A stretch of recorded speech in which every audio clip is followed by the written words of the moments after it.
Alright YouTube, in this video we're actually going to learn how to play the bagpipes, starting with the practice chanter.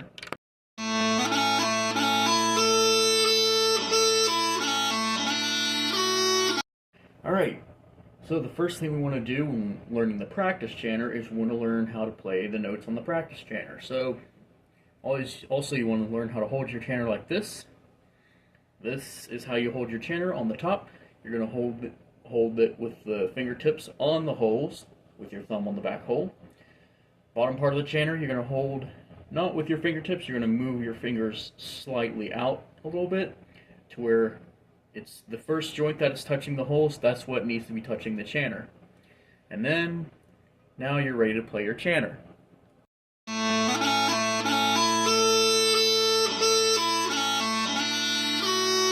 Alright, so the first step in playing your practice chanter is making sure that you have tape, or if your pipe major has taped your chanter for you, make sure that is done and all the tapes are well put on. We're going to start off by playing a low A.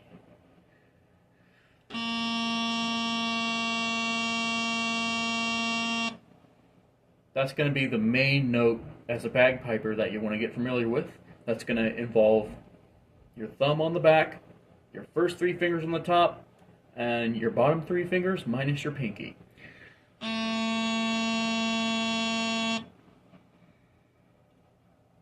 Next thing we're going to play is, and sorry about that, next thing you're going to want to play, lift your ring finger off, that is B. Lift your middle finger off, but keep your index and pinky down, that is C.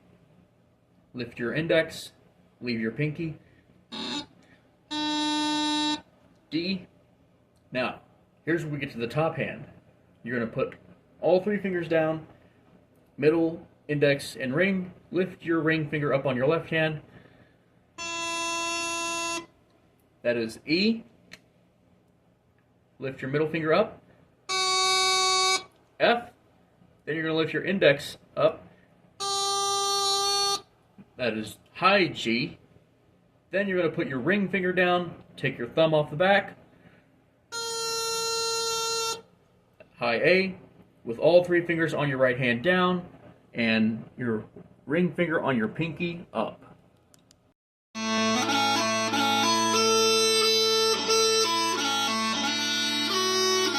So here's how the bagpipe scale is supposed to sound.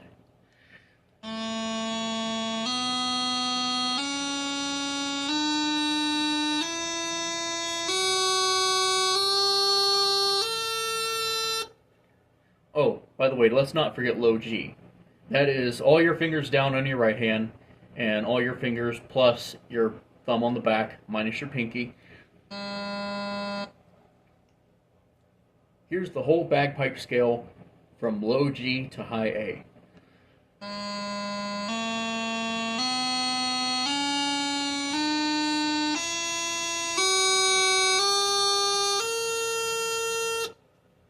There we go.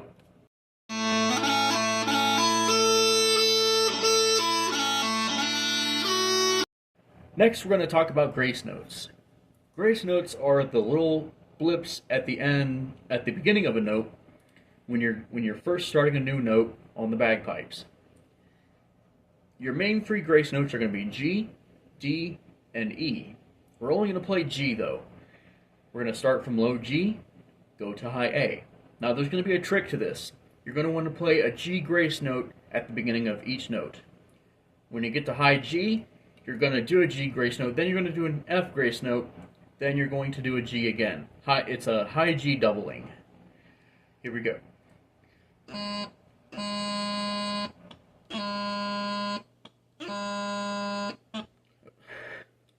Try this way.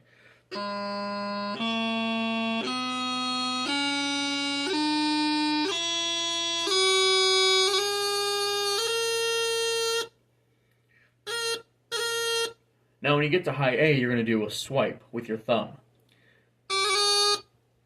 So when you get to your high A, you're going to take your thumb, you're going to swipe it down. Here it is again.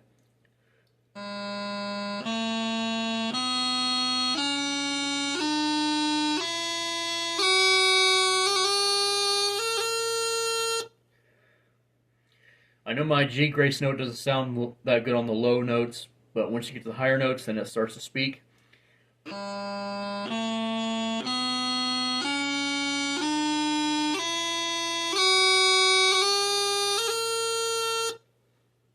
And there we go.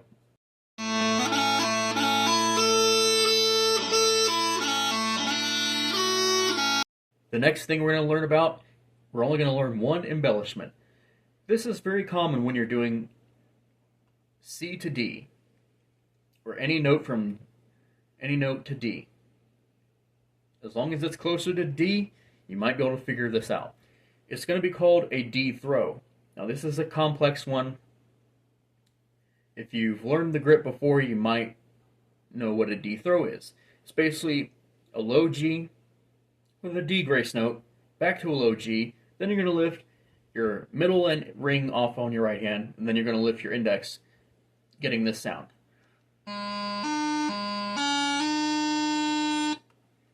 We're going to put that in with the scale.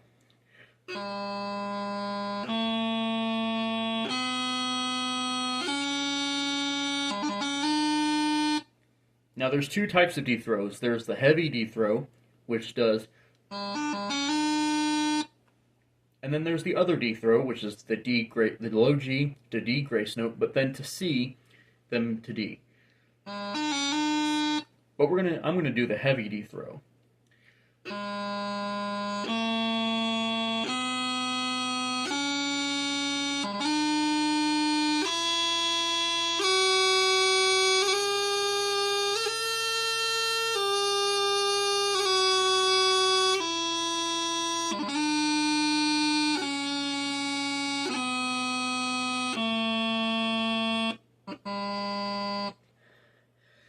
So you notice on some of the notes, I did a little extra. We're going to get into that in another bagpiping lesson. Those are doublings. We'll also spend more time on doublings and D throws in another lesson. We'll also learn the grips and all the other embellishments like the Torlewith, because you're going to need to know a Torlewith whenever you go learn Scotland the Brave. Anyways, here's the whole scale.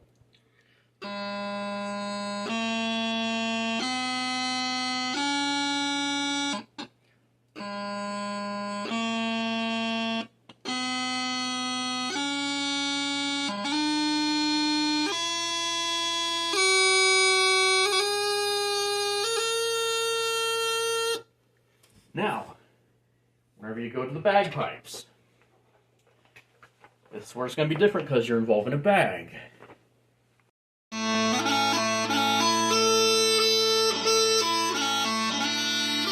Alright, so whenever you're first getting on the bagpipes, now my drones are turned on, and I'm using my Piper's Choice small pipes. What you're going to do, you're going to want to get used to feeling what a bag feels like. You're going to blow through the blowpipe. Now this is actually just like a practice chanter, but instead of having just one chanter, it has drones on it. Now my middle drone is shut off, so I'm just using my bass drone and my outside tenor.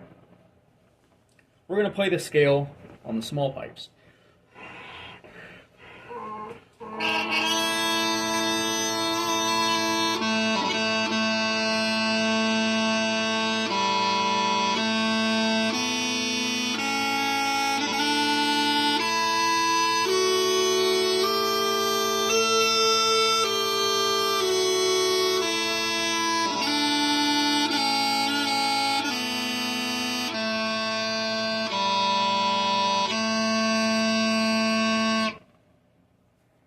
And that is the small pipes, or that is what you're going to feel like when you're playing the bagpipes for the first time. It's going to feel kind of weird because the bag is going to be inflating under your arm, but at the same time, you're going to be playing most of the melody on the chanter. I